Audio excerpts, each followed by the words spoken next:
One man treated Antarctica like a science experiment, the other a suicide mission. In 1911, two expeditions raced toward the bottom of the Earth. Only one of these men would make it home alive. This is the true story of Robert Falcon Scott and Roald Amundsen. A 5-week head start, one flag. A mistake that cost 5 men their lives. What separated triumph from tragedy wasn't luck. It was preparation. Ponies against sled dogs, machines against instinct, ego against survival.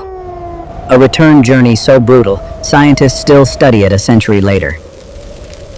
Because 11 miles from safety, this story does not have a happy ending. This is the 1912 race to the South Pole.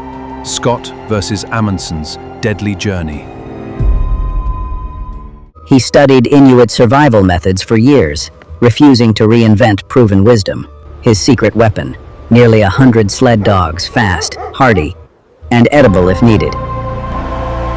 Robert Falcon Scott came from another world. Naval tradition and heroic endurance. Scott chose Siberian ponies and motor sledges. These were machines never tested in this intense cold. Cutting edge for its time. But cutting edge wasn't the same as Antarctic proof. Beg to inform you, Fram preceding Antarctic. Amundsen. A single sentence. A survey had just become a deadly race. Every calorie mattered. Human hauling burns nearly twice the energy of sled dogs. Scott's men would drag their own supplies for months, a fatal miscalculation. Amundsen's dogs pulled heavy loads with ease and fed each other if needed. One team built a survival machine, the other a monument to heroism. Within days, the motor sledges failed. The cold cracked untested engine parts. One by one, the machines were left behind dead weight in the snow.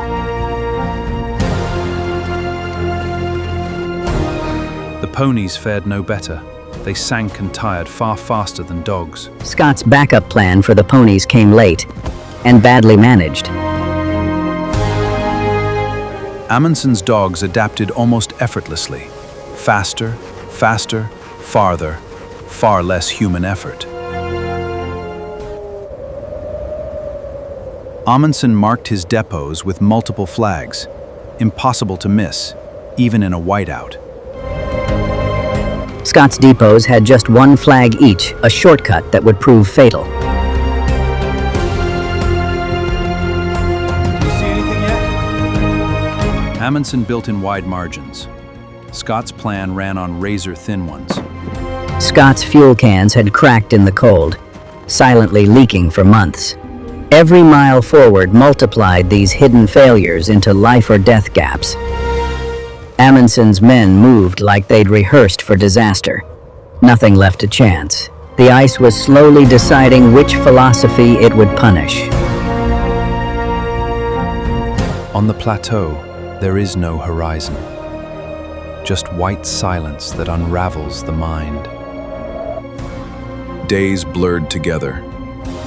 Discipline, once their greatest strength, began quietly eroding.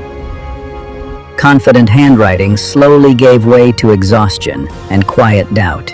Amundsen's team moved with clinical boredom, skis outrunning the coming winter. No drama in Amundsen's approach, only rhythm, routine, and calculation. For Scott's men, each day was now a battle, not just a march. On the 17th of January 1912, they saw it, a shape breaking the white. Tell what that is. A black flag, planted. Someone had already been here. The Norwegian flag was already flying.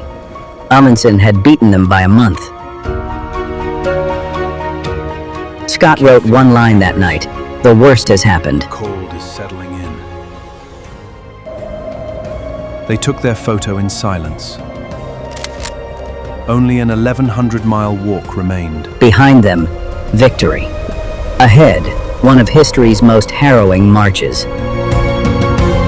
Scurvy, frostbite, and starvation began claiming Scott's men, one by one. Edgar Evans collapsed first, weakened by injury and severe frostbite. Captain Oates suffered worst, his feet so frostbitten and frostbitten each step was agony. He knew he was slowing the others down, and what that meant. "I am just going outside, and maybe some time." He never returned. A final October gift 14th. to comrades he could no longer help. We are all that remain. 3 men remained, food nearly gone, fuel leaking for months, desperately low. They were now 11 miles from a depot that could have saved them. A blizzard pinned them down 9 days, 9 days they didn't have. His final entry spoke of courage, regret, and the families left behind.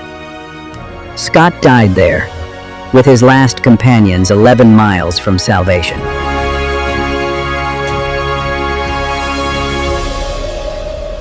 Over a century later, both expeditions are still studied as survival case studies. Modern polar scientists still reference their logistics and catastrophic margins for error.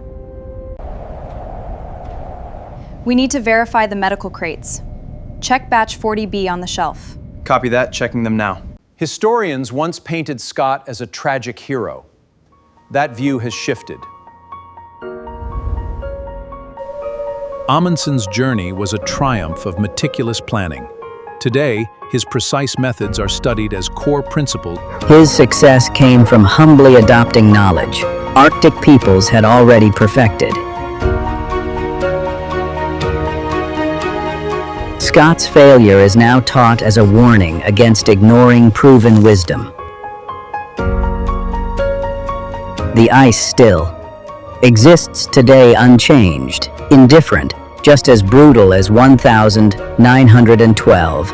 A simple cross still honors the men who never made it home. 2 men, 2 philosophies. One continent that judged them both. This was the deadliest race in exploration history. Subscribe for more forgotten stories.